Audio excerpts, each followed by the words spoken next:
For as long as steam locomotion has been around, it is a well-known fact that if you let the water get too low in a steam locomotive, the crown sheet will buckle, causing a violent explosion.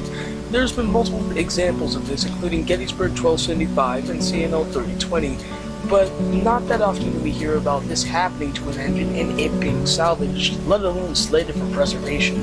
However, that's exactly what happens with today's story. Join me, Fred Thurman, as I tell you the story of Pennsylvania Railroad 520, the engine that exploded and is somehow preserved. Okay, so first with some background info, both on 520 itself and how a steam locomotive works. A steam locomotive works by using steam under pressure to push against the piston, which in turn drives the locomotive's wheels. Here are some key steps in how it works. 1. Water is heated by burning fuel such as coal or oil until it transforms into steam. 2. The expanding steam creates high pressure, which pushes pistons connected to the driving wheels. 3. The motion of the pistons turns the driving wheels, propelling the locomotive forward. Pennsylvania Railroad 520 is an L1 Class 282 Mikado built in the winter of 1916. 520's class was introduced to replace the Penske's aging fleet of H9 consolidations. 344 were built at the railroad's own Juniata shops, while the remaining 25 and 205 came out of Baldwin and Lima, making the total number of L1s built 574. A benefit that these had was standardization. Since most of the L1s used boilers from the K4 Pacifics, that made maintenance on them just that much easier. It is also a key point in this particular story. The railroad turned out not to need as many as they thought. For this reason, some were left in storage yards all across the system or not being used much. This didn't help when the I-1SA Decapod class was introduced in 1924. However, the leftover L1s were pressed back into service during World War II. This is the era that this story takes place. Number 520 was taking a heavy freight train from Altoona to Conway, Pennsylvania in the afternoon of November 14, 1942. As the crew passed Crescent, everything seemed okay, except everything in fact wasn't okay. The engineer, through a severe lapse in judgment, forgot to turn the ejector on. That's the thing that brings water from the tender into the boiler. As a result, the crown sheet melted, and once the water got to zero, it was only inevitable what happened next.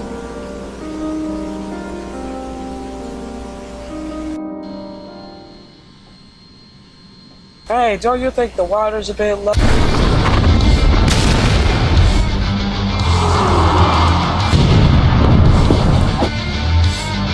The Leering L1 had exploded and now had its metal carcass flaming on the main line. The explosion was very severe, wrecking the first 6 cars on its consist and throwing boiling hot water and hot chunks of metal everywhere, and even got some into the house of nearby residents, injuring them both, and coal embers from the tender set their rug on fire. Out of the 4-man crew, the 2 lived. The fireman, despite being right behind the backhead when it exploded, and the conductor in the caboose survived, though with injuries. But the engineer and the brakeman sadly passed away instantly in the blast. 520 was towed back to Altoona, and instead of scrapping it, the men at Juniata shops, where it was first built, amazingly refurbished it. Now this might seem crazy at first, but it makes a lot more sense once I explain the following. You see, out of all the components on a steam locomotive, besides the cab and the headlight, the boiler is one of the cheaper parts to replace. All of the expensive stuff lies below the boiler, like the pistons, frames, wheels, and rods. The most the shop crews had to do was take a boiler off of the K4 and place it on 520. 520 was placed back into service a few weeks later, in early 1943, and served its railroad faithfully until the end of steam on PRR in 1957. Rail pulled a railfan special to end off its revenue-earning career from Enola to Northumberland, PA. After the event, it was placed into storage as one of the engines that the Pennsylvania Railroad wanted to preserve.